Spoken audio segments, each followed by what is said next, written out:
we're kind of like role fucked. Like in on paper, it's like, oh, this is like a superstar roster or whatever. But realistically, our roles were all messed up. We couldn't get like a good like a feeling for the team. Like we didn't have a team identity, and it made it really hard, which is something I think NRG kind of lacks. Where um, I think like Ethan and whoever else is doing the mid rounding on NRG is really good.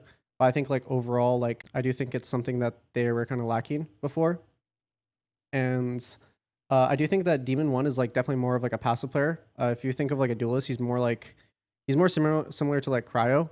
And you need to make sure your team has like a pretty good amount of like differences in temperaments, where some people are aggressive and some people are passive. You can't have too many passive players, and you can't have too many aggressive players. So one of the reasons like Paper X works, they have majority aggressive players, but then the two passive players will pick up the slack. Even their passive players are not even that passive, but if you have 4 passive players and 1 aggressive player, you'll feel like the 1 aggressive player will run out by themselves and such. So I think that was something that was kind of hard because NRG had more passive players in my opinion. And they were trying to like, obviously you want to like activate Demon1, right? But because the roles are like, obviously you want to like activate Demon1, right? But because the roles are like a lot different, going from EG to NRG.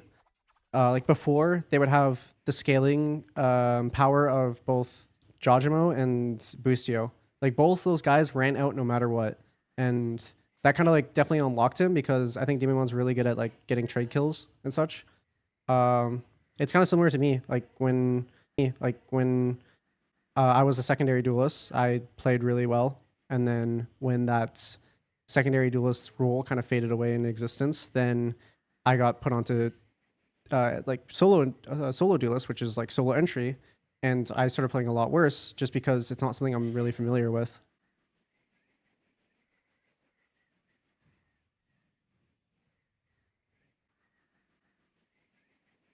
Yapping. Yeah. That's a thing you always got to be mindful when you make teams. Like you always got to like have good like chemistry within the team. You can't just like pick up players for the name and what their accomplishments are.